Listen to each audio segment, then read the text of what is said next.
오늘의 주요 뉴스입니다. 코로나19 신규 확진자가 26만 명대로 급증하며 사상 최다를 기록했고 하루 사망자도 역대 최다인 186명으로 늘어났습니다. 재택치료를 받는 환자는 90만 명을 넘어섰고 중환자 병상 가동률은 50%를 넘어선 상태입니다. 내일부터 식당과 카페 등 다중이용시설 영업시간이 밤 11시까지로 1시간 연장됩니다. 방역당국은 현재 방역 상황이 관리 가능한 수준이고 거리 두기로 인한 사회 경제적 피해가 크다는 점을 고려했다고 밝혔습니다. 20대 대선 사전투표가 오늘과 내일 이틀 동안 진행됩니다. 코로나19 확진자나 격리 대상자는 사전투표 이틀째인 내일 오후 5시부터 외출이 허용되며 오후 6시 전까지 투표소에 도착하면 표를 행사할 수 있습니다. 정부가 지정한 어린이 확진 환자 전담병원 20여 곳이 본격적인 대면 진료를 시작했습니다. 하지만 병원 숫자가 적고 의료진의 대응 능력도 한계를 보여 입원이 지연되는 등 곳곳에서 혼란과 불편이 야기됐습니다. 일본의 핵 폐기물 제거 계획이 사실상 불가능해 후쿠시마 원전 오염수가 앞으로 계속 늘어날 것이라는 지적이 나왔습니다. 국제환경단체 그린피스는 후쿠시마 원전의 내부 균열이 심각해 지진으로 원전 구조물이 붕괴되면 대참사가 발생할 수 있다고 경고했습니다.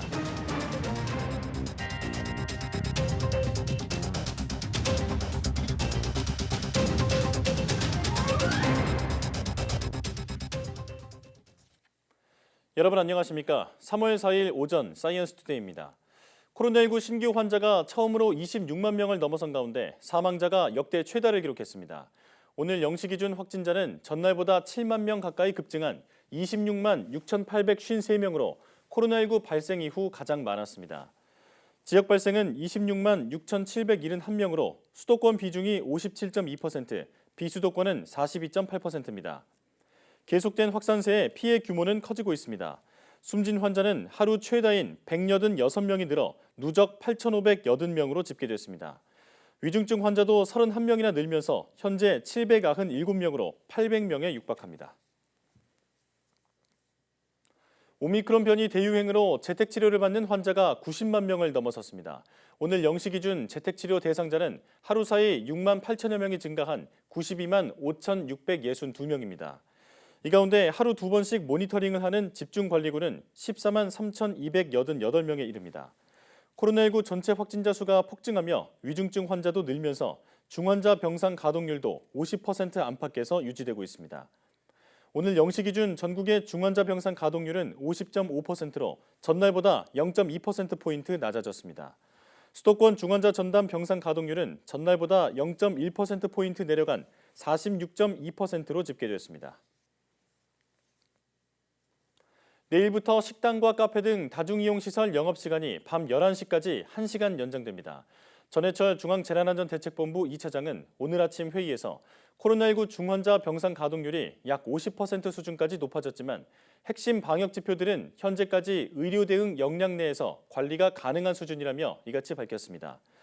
전 2차장은 고위험군 관리를 중심으로 방역 체계가 개편됨에 따라 방역 패스 중단 등의 다양한 조치들이 시행 중인 만큼 거리 두기도 이와 연계돼야 한다는 의견이 많았다고 설명했습니다. 전 2차장은 앞으로도 의료 여력에 대한 객관적 평가를 바탕으로 코로나19 대응 체계를 지속적으로 개선해 나가겠다고 말했습니다. 코로나19에 확진됐거나 격리 대상자라도 사전투표 이틀째인 오는 5일과 선거일 당일인 9일 투표에 참여할 수 있습니다. 그런데 신속 항원 검사에서 양성이 나왔어도 PCR 검사 결과가 나오기 전까진 일반 유권자와 함께 투표를 하도록 해 감염 확산의 통로가 될 수 있다는 우려가 제기됐습니다. 홍주혜 기자입니다. 코로나19에 감염돼 격리돼도 이번 대통령 선거에서 한 표를 행사할 수 있습니다. 사전투표 이틀째인 5일과 선거일 당일인 9일 오후 5시부터 일시적으로 외출이 허용됩니다. 사전투표는 오후 6시 전에, 대선 당일 투표는 일반인 투표가 끝난 오후 6시부터 7시 반 사이에 투표소에 도착해야 가능합니다. 도보나 자차, 방역 택시로 이동해야 하고 대중교통수단은 이용하면 안 됩니다. 확진자와 격리자에겐 관할 보건소장이 외출 안내 문자를 보낼 예정입니다. 투표소에서 신분증과 함께 외출 안내 문자, 확진, 격리 통지 문자 등을 제시하시고 투표 사무원의 안내에 따라서 별도로 마련된 임시 기표소에서 투표하시면 됩니다. 보건소 안내 문자를 받지 못했다 해도 의료기관에 확진 통지 문자가 있으면 투표할 수 있습니다. 다만 PCR 검사 결과가 나오기 전까진 확진자로 인정되지 않기 때문에 일반 유권자와 같은 시간에 투표하게 됩니다. 최근 PCR 검사를 받은 사람 2명 가운데 1명 이상이 양성으로 확인되는 데다 결과 통보마저 늦어지고 있어 감염자와 비감염자가 투표소에서 접촉할 가능성이 그만큼 커지는 겁니다. 지금 85만 명을 넘어가고 있는 상황이고요. 이거 관리가 다 잘 안 되다 보니까 지금까지는 검체를 채취하고 한 12시간 정도면은 결과를 알 수가 있었는데 지금 한 18시간 정도 걸린다고 합니다. 그만큼 그분들의 지역사회에 감염을 시킬 가능성이 있고. 신속항원 검사에서 양성이 나왔지만 아직 PCR 검사를 받지 못한 경우 역시 확진자가 아니기 때문에 일반 유권자와 함께 투표합니다. 때문에 투표가 확진자가 폭증하는 계기가 될 수 있다는 우려도 제기되고 있습니다. YTN 홍주혜입니다. 정부가 지정한 전국의 어린이 확진 환자 전담병원 20여 곳이 본격적인 대면 진료를 시작했습니다. 하지만 병원 위치를 알려면 번거로운 절차를 거쳐야 하는 데다 병원 숫자가 적어서 입원이 지연되는 경우도 많아 부모들 사이에선 벌써 볼멘 소리가 나오고 있습니다. 황윤태 기자가 보도합니다. 주부 고미선 씨는 얼마 전 아들이 끙끙 앓던 밤을 생각하면 등에 식은땀이 흐릅니다. 갓난아기인 아들이 갑자기 고열이 난 데 이어 자가진단 결과 확진 판정이 된 겁니다. 황급히 인근 대형병원에 전화했지만 입원을 거절당했고 소방서와 보건소 등지에 수없이 전화한 끝에야 차로 1시간 거리인 경기도 의정부시의 소아전담병원에 겨우 배정됐습니다. 9시까지 3시간 동안 메이저 병원, 모든 보건소, 그리고 관내 소방서에 다 문의를 했고요. 하나도 통일된 체계가 없었고 저보고 직접 알아서 병원을 찾으라는 이야기만 반복되었습니다. 다른 30대 여성도 3개월, 7살 난 아들 둘이 잇따라 확진됐지만 입원시키는데 꼬박 하루가 걸렸습니다. 2시부터 다음날, 그 전날부터 변상 요청을 드렸으니까요. 거의 24시간. 아이는 지금 괜찮은가요? 네, 아이가 여기 오고 나서 주사 치료를 받고 나서부터 기침을 거의 다. 소아전담병원으로 지정되자마자 환자가 몰리면서 55개 병상을 갖춘 이 병원의 병상 가동률은 70%를 넘었습니다. 의료진의 대응 능력도 한계에 부닥쳤습니다. 보시다시피 이 병원에는 빈 병상이 10개나 있는데요. 밀려드는 소아 확진자의 의료진은 의사를 포함해 4명밖에 없습니다. 추가로 환자를 받을 엄두도 내지 못하고 있는 상황입니다.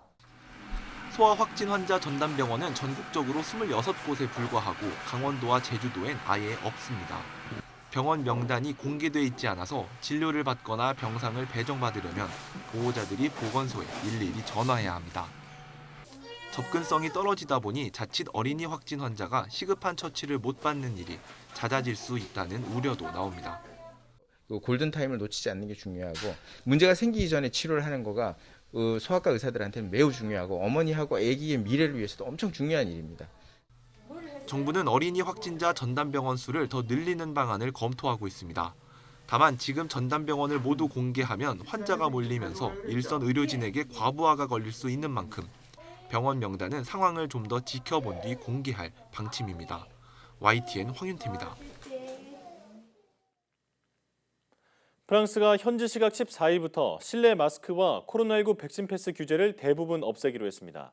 장 카스텍스 프랑스 총리는 현지 시각 3일 이 같은 내용의 방역 규정 완화 방침을 발표했습니다.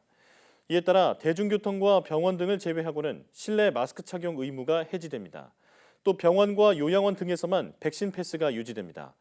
프랑스 정부는 지난달 코로나19로 중환자실에 입원한 환자가 2천 명 수준으로 줄어들 때 방역 규제를 완화하겠다는 방침을 밝혔습니다. 인구 750만 명의 홍콩은 이번 주에 코로나19 사망자가 하루 100명이 넘어 심각한 상황에 접어들고 있습니다. 이러다 보니 중국 중앙정부가 개입해 통제 위주의 방역 조치를 신속하게 도입하고 있습니다. 베이징에서 강성웅 특파원이 보도합니다. 이번 주에 홍콩 칭이섬에 완공된 코로나19 경증 감염자 치료시설입니다. 4,000개의 병상을 갖춘 이 임시시설은 중국의 지원으로 단 일주일 만에 완공됐습니다. 全心全意向下一心，共同努力去打这个抗疫战，这个决心。 코로나19 발생 초기 우한에서 봤던 이런 임시시설은 현재 홍콩에 8개나 급조되고 있습니다. 지난달 초 100명대였던 홍콩의 하루 감염자 수는 이번 주에 5만여 명으로 500배나 급증했습니다. 하루 사망자 수도 100명이 넘어 인구 비례로 따지면 우리나라보다 6배 정도 많습니다. 중국은 방역 지원을 이유로 전문가와 의료진 등 수천 명을 이미 홍콩에 파견했습니다. 我们利用科学，大家团结一致，一定能够战胜这次疫情。 중국에서처럼 홍콩도 조만간 750만 명 전 시민 핵산 검사를 강제로 실시하기로 했습니다. 도시 전체를 봉쇄할 계획은 없다지만 어떤 형태로든 강력한 이동 통제가 이루어질 걸로 보입니다. 但係某一種程度限制一個外出，從而達至嘅目的咧係大幅壓縮人流。 중국은 홍콩행 직행 화물 열차도 10년 만에 운행을 재개했습니다. 검사 장비와 보호복 등 의료용품과 신선식품을 신속 지원한다는 명목입니다. 본토에는 홍콩의 방역 지원 인력 9천 명을 추가로 대기시켜 놓고 있습니다. 감염자가 급증하고 있는 홍콩에 중국의 통제식 방역이 이식되면서 이 홍콩의 중국화는 더 빨라지고 있습니다. 베이징에서 YTN 강성웅입니다. 지난달 소비자 물가 상승률이 3.7%를 기록하며 5개월 연속 3%대의 고물가가 이어졌습니다. 통계청이 발표한 소비자 물가 동향에 따르면 지난달 소비자 물가 지수는 105.30으로 전년 동월 대비 3.7% 상승했습니다. 소비자 물가는 지난해 10월 3.2%를 기록한 이후 11월 3.8%, 12월 3.7%에 이어 올해 1월에는 3.6%로 3%가 넘는 고물가가 이어지고 있습니다. 지난달에는 국제유가 상승의 영향으로 공업제품 가격이 5.2% 오른 가운데 휘발유는 16.5%, 경유는 21%가 상승했습니다. 5달째 3%대 물가 상승률이 이어지는 가운데 정부가 5년 만에 물가 관계장관 회의를 개최했습니다. 유류세 인하 연장과 함께 사료용 곡물 등 우크라이나 사태 영향 품목의 관세 인하 방침을 밝혔습니다. 홍남기 부총리의 모두 발언 내용 들어보겠습니다. 4월 말 종료 예정인 유류세 인하 및 LNG 할당관세 0% 적용을 7월 말까지 3개월 연장하고자 합니다. 유류세 인하폭 확대 여부도 검토하겠습니다. 사료 대체가능 원료의 할당관세 물량을 확대하고 네온, 클립톤 등 반도체 제조 공정에 활용되는 대외 의존도가 높은 핵심 품목에 대해서는 수급 상황을 점검하여 3월 중 할당관세 적용 여부를 결정하겠습니다. 올해 초 활주로에 동체 착륙한 F-35A 스텔스 전투기의 사고 원인은 독수리와의 충돌 때문인 것으로 조사됐습니다. 독수리가 전투기 공기 흡입구 내부로 뚫고 들어오면서 자칫 추락 사고로 이어질 뻔했다는 게 군 당국의 조사 결과인데요. 김문경 기자가 보도합니다. 지난 1월 초 공군 서산기지에 동체 착륙한 최첨단 F-35A 스텔스 전투기. 사고 원인은 무게 10kg의 독수리와의 충돌 때문으로 나타났습니다. 사고 직전 독수리가 F-35A 전투기 공기 흡입구에 빨려 들어가면서 착륙 장치 등을 고장 냈다는 게 공군의 결론입니다. 충돌 당시 충격 강도를 환산한 결과 약 30톤에 이르렀는데 비상 착륙 전 추락 사고로 이어질 뻔한 아찔한 상황을 맞이했습니다. 기체 격벽을 뚫고 무장 적재실로 들어갔습니다. 이로 인해 무장 적재실 내부에 있는 다양한 계통의 케이블이 다수 파손되어 동시다발적인 결함을 일으킨 것으로 확인됐습니다. 사고 조사가 마무리되면서 2달 가까이 멈췄던 비행도 조만간 재개될 예정입니다. F-5E 전투기의 추락 사고 조사 결과도 나왔습니다. 전투기 연료 도관에 난 미세한 구멍에서 흘러나온 연료로 엔진에 화재가 발생했다는 게 군의 설명입니다. 4년 전 교체된 연료 도관은 아직 정비 기간이 아니었지만 수십 년 된 노후 기종에 대한 정비에 소홀했던 게 아니냐는 지적도 나옵니다.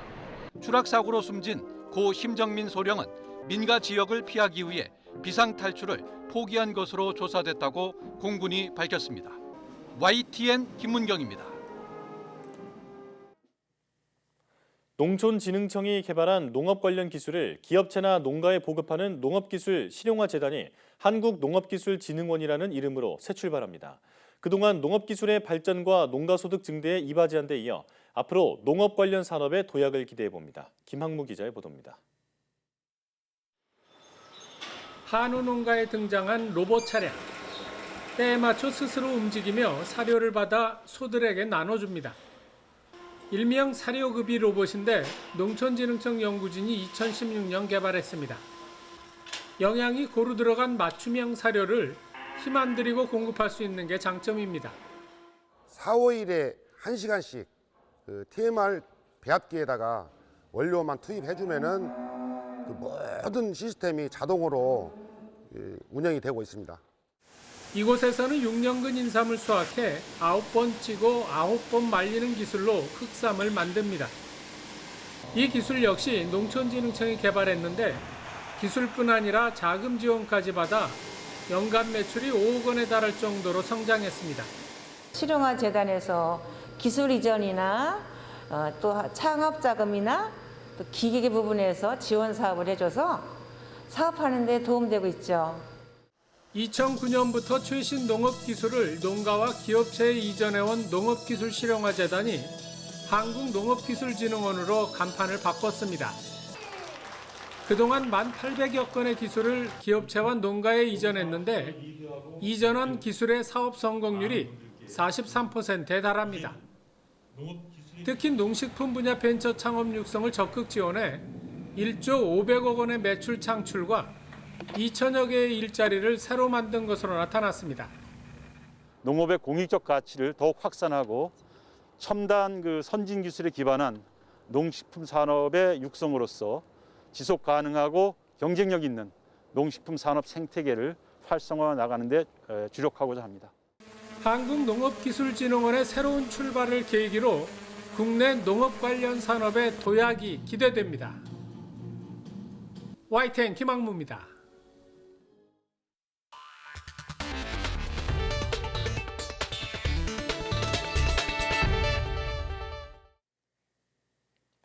일본 후쿠시마 원전의 내부 균열이 심각해 지진 등으로 무너질 경우 방사능 유출로 대참사가 발생할 수 있다는 지적이 나왔습니다. 환경단체 그린피스는 핵연료 찌꺼기가 남아있는 한 오염수는 계속 늘게 된다며 해양 방류를 포함한 일본 정부 계획을 전면 재검토하라고 촉구했습니다. 도쿄에서 이경화 특파원이 보도합니다. 지난 2011년 수소 폭발이 일어났던 후쿠시마 원전 1호기 내부입니다. 폭격을 맞은 듯 무너진 구조물 곳곳에 심각한 균열이 드러납니다. 문제는 일본 정부가 밝힌 폐로 작업 기간 40여 년 동안 이런 상태로 버틸 수 있는지입니다. 地震で崩れてしまうと大惨事になってしまいます。燃料棒1本だけでもですね、100メートル離れていても遮蔽がなければですね、そこに数時間いれば致死量の放射線を浴びるくらいなわけです。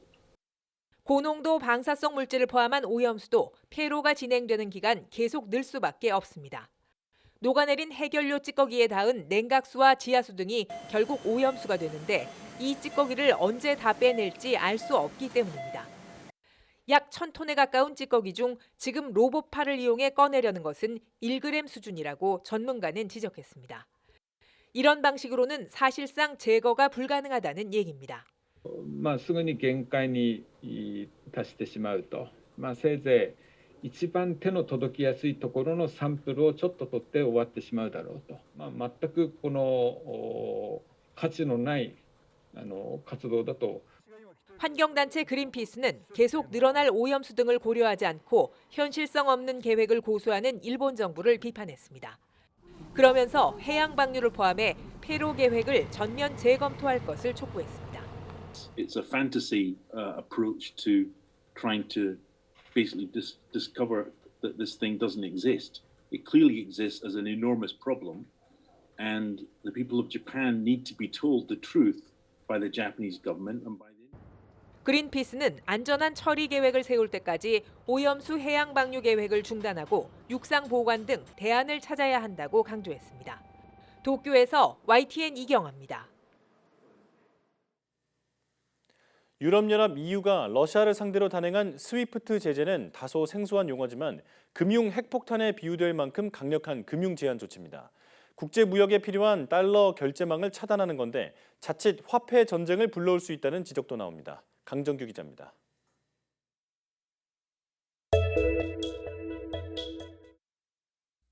EU는 국제 송금 결제 시스템 스위프트에서 러시아를 퇴출키로 하면서 핵 공격에 비유했습니다. SWIFT, c'est l'arme nucléaire financière, à utiliser toutes les armes financières nécessaires, sans exception, contre la Russie de Vladimir Poutine. 스위프트는 전 세계 200개국, 은행 만여 곳이 참여하는 달러 결제망입니다. 여기에서 잘려나가면 외화 순환의 동맥이 끊기고 사실상 국제 교역도 할 수 없는 경제 고립 상태에 빠지게 됩니다. 그러나 원유의 26%, 천연가스의 40%를 러시아에 의존하는 EU로선 양날의 칼이 되기도 합니다. EU가 러시아은행 7곳을 스위프트에서 내쫓으면서도 에너지 대금 결제 은행 2곳을 예외로 둔 이유입니다.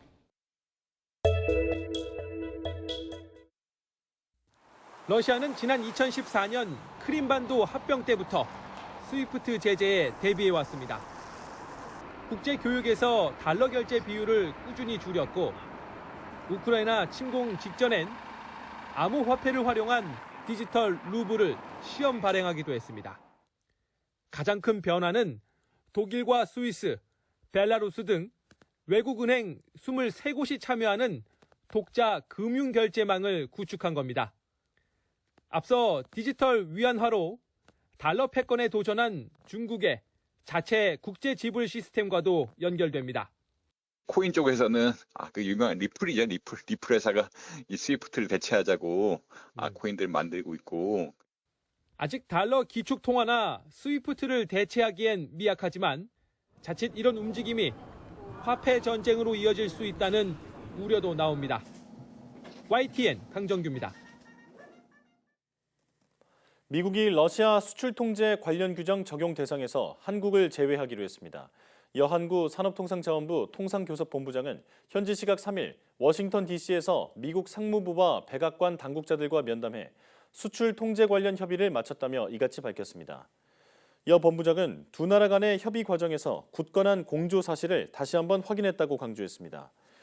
이어 미국이 현지 시각 4일쯤 한국을 해외 직접 제품 규정 적용 예외 대상국에 포함하는 내용을 관보에 올릴 것이라고 덧붙였습니다.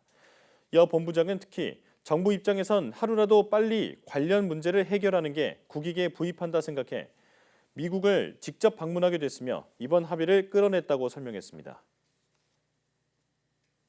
국제사회의 러시아 제재로 피해를 본 기업에 대해 2조 원 규모의 긴급 금융 지원이 시행됩니다. 산업통상자원부는 러시아 제재와 관련한 국내 기업의 피해를 최소화하기 위해 피해 기업에 긴급 금융 지원을 하기로 했다고 밝혔습니다. 또 지난달 24일부터 가동한 기업 전담 상담 창구인 러시아 데스크에 러시아어, 우크라이나어 가능 인력을 보강한다고 덧붙였습니다. 정부는 오늘 오후 2시 피해 지원에 대한 관계기관 합동 설명회를 개최하고 설명회는 무역협회 유튜브 채널을 통해 실시간 중계됩니다.